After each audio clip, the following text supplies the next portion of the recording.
Pemirsa, 272 warga meninggal dunia akibat gempa yang mengguncang kawasan Cianjur, Jawa Barat. Angka ini bisa saja akan terus bertambah mengingat masih ada puluhan warga lainnya yang masih dinyatakan hilang dan dalam proses pencarian.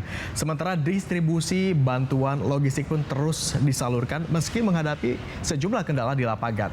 Lalu bagaimana kemudian mekanisme distribusi logistik atau bantuan ini agar bisa dilaksanakan dengan cepat serta tepat sasaran?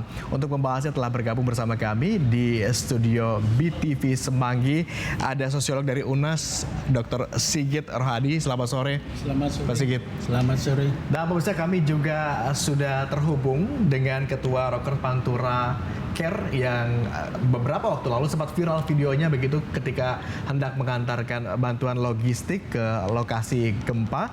Ada Pak Riman Wahyudi. Selamat sore Pak Riman. Ya, selamat sore, Mas.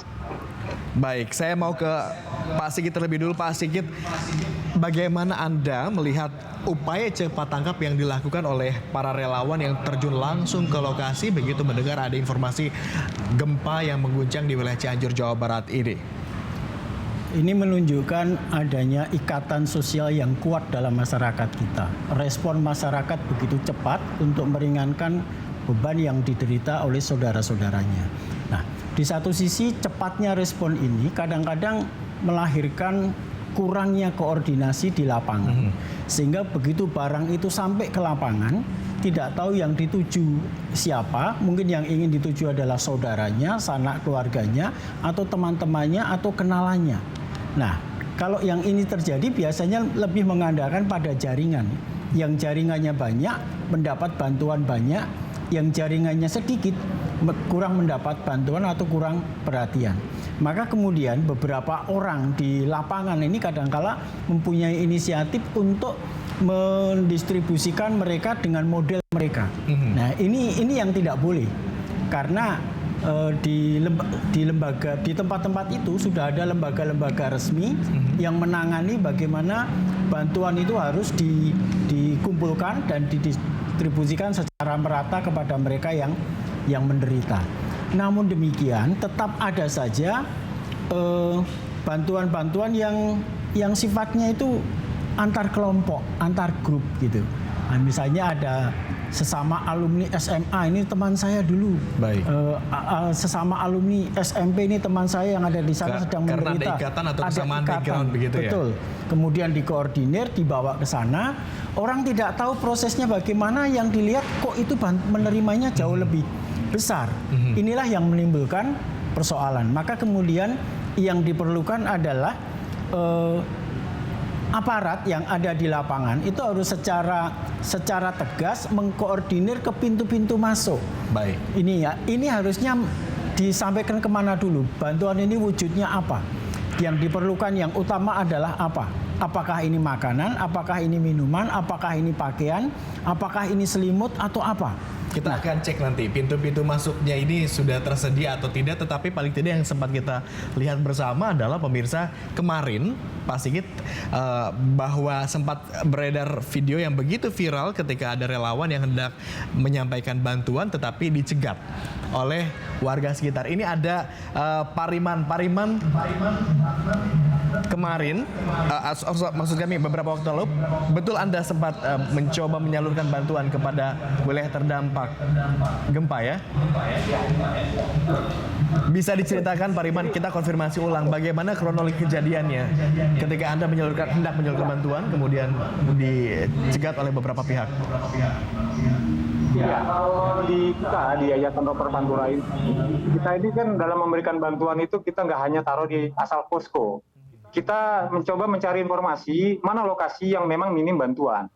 Nah, kebetulan saya kan aktif di sosial media, seperti Twitter ya.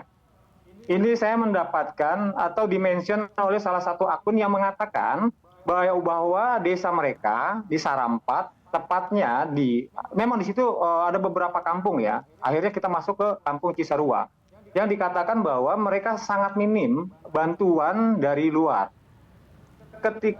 Saya pada saat itu tidak berpikir bagaimana akses atau lokasi untuk menuju lokasi tersebut hingga mereka kesulitan untuk mendapatkan logistik.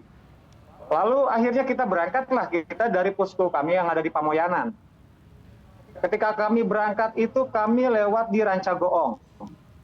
Di Rancagoong memang itu penanganan dari relawan ataupun dari BNPB ataupun dari Basarnas yang di lokasi di Rancagoong ini juga sudah cukup banyak memberikan bantuan ya. Memang di lokasi tersebut cukup banyak kerusakan-kerusakan dan juga beberapa tenda-tenda para pengungsi yang juga termasuk yang di sawah ya. Nah, ketika kami tiba di Rancagoong itu tepatnya di Padaluyu, ini kita sudah melewati Balai Desa Padaluyu. Tidak jauh dari situ, sekitar 200 meter, itu kan sebelah kirinya itu ada SMP 3 terbuka. Nah, setelah SMP terbuka inilah, kita melihat ada beberapa anak muda yang berdiri di tengah jalan. Bukan hanya berdiri di tengah jalan, tapi mereka memalangkan pakai kayu di tengah jalan. Oke. Di sisi kanan itu ada memang gang, jalan juga. Ada terlihat angkot di situ berhenti sih. Cukup lama di situ. Sebelum saya mau masuk atau maju, kita berhenti dulu. Ini ngapain nih orang nih? Kan gitu kan? Karena setahu saya di sepanjang jalan di Rancagoong memang ada beberapa warga yang Pak, bantuannya Pak ada terpalak enggak Pak? Kita katakan tidak.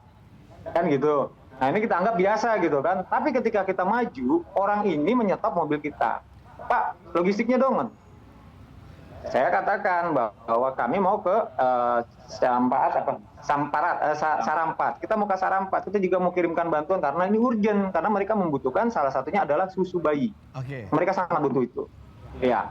Ini sepanjang Tapi mereka jalan nggak berarti ngerti. artinya banyak ya warga yang menghampiri Iya, banyak. kendaraan dari tim Anda begitu Iya, untuk meminta betul. bantuan Banyak sekali, banyak.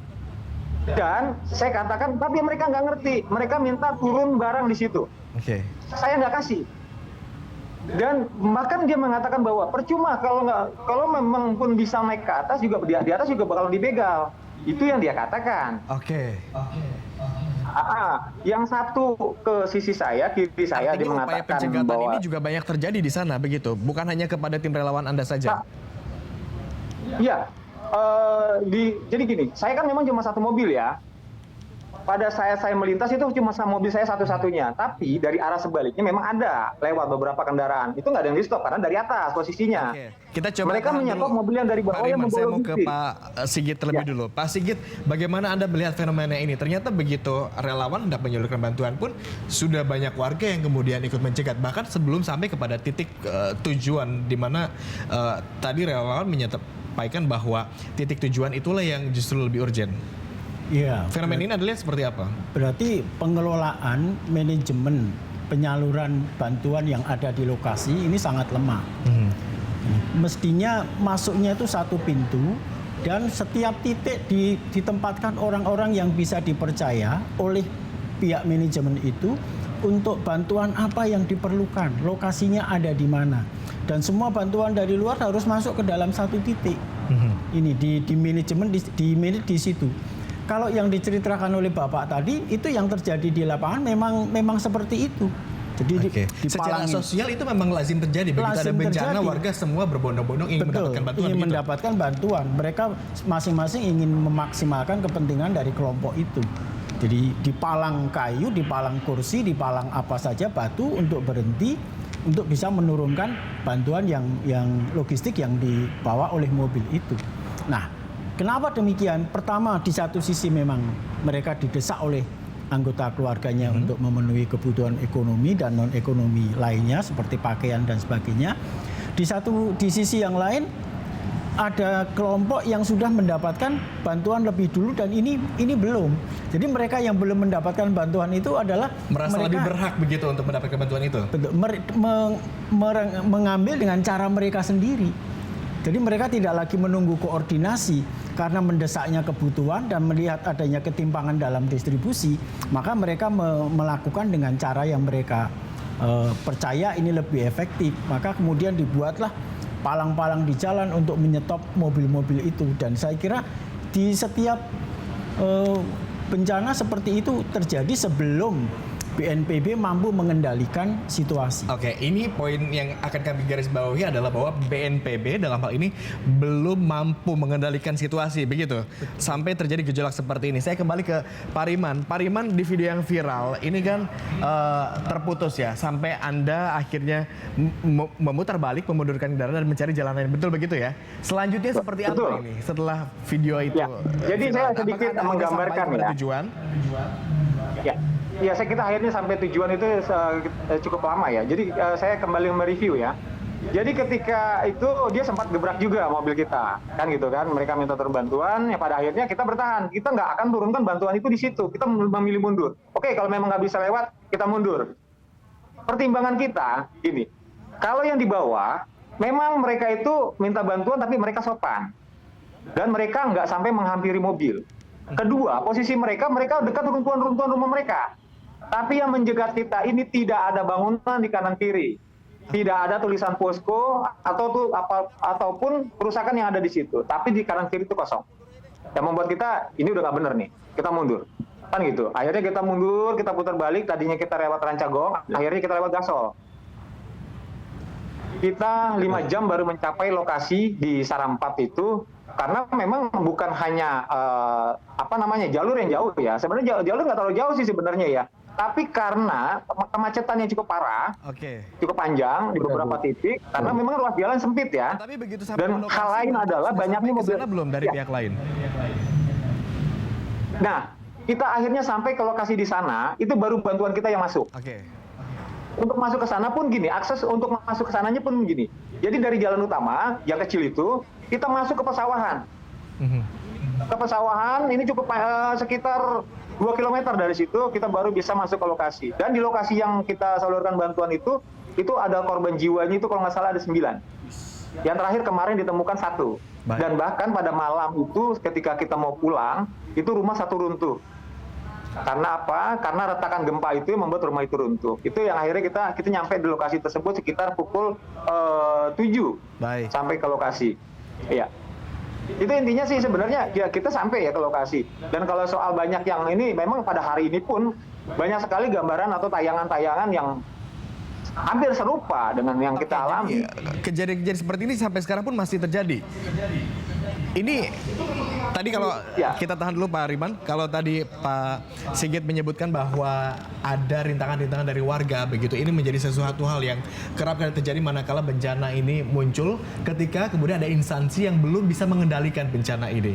Tampaknya ini pun diamini oleh pihak terkait, dalam hal ini BNPB sebagaimana kutipan kami berikut ini yang menyatakan bahwa ternyata belum bisa mengendalikan secara sepenuhnya kemarin.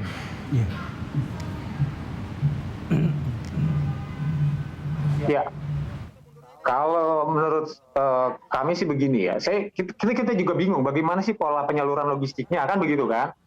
Karena begini, kalau di kota, artinya seperti di posko-posko besar ini kan cukup banyak nih, bantuan-bantuan banyak berdatangan kan begitu. Lalu bagaimana sih sebenarnya pola pemasokan logistiknya? Nah, akhirnya saya berpikir begini, karena satu jalurnya memang agak sulit, yang terputus, hingga sulit untuk menyalurkan bantuan, dan juga apakah karena adanya rintangan seperti yang kami alami membuat lokasi-lokasi ini sulit dijangkau, kan itu. Ini yang menjadi catatan kita. Apalagi karena saya juga mantan reporter ya, akhirnya kita pengen cari tahu juga nih gitu. Ini sebenarnya apa sih gitu yang jadi persoalan. Hingga mereka banyak yang tidak, dan ini kita baru saja menerima telepon ya. Dari warga desa Sarampat, seorang ibu yang meninggal dunia.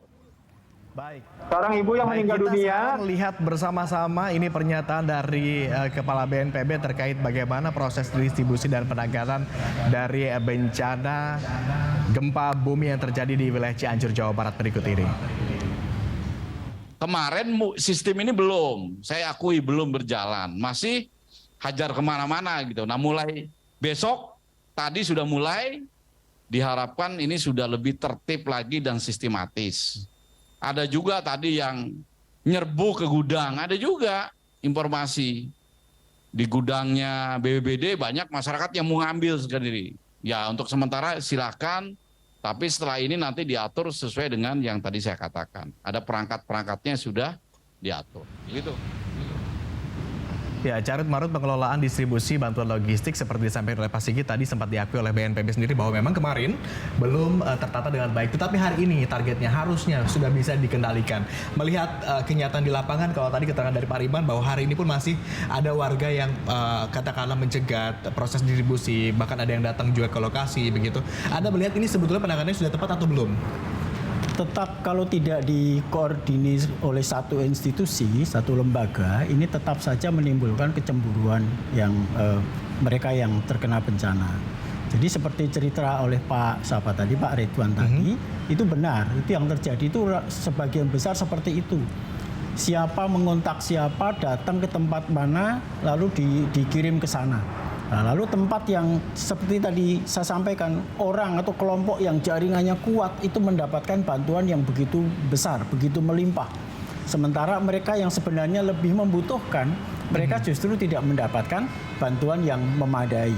Nah, pola ketimpangan seperti ini harus dieliminasi melalui sentralitas pengelolaan distribusi bantuan yang ada dipusatkan di lokasi bencana. Apakah itu dikelola oleh Pemda atau oleh Badan Penanggulangan Bencana atau oleh institusi lain. Oke. Yang mana yang lebih dulu harus ambil andil di sini? Badan Penanggulangan Bencana. Kalaupun ada relawan-relawan dari luar yang masuk, relawan itu tidak bisa dengan seenaknya memberikan bantuan kepada kelompok-kelompok, kepada person-person dengan alasan bahwa ini dari kelompok kami, ini dari uang kami, tidak bisa demikian.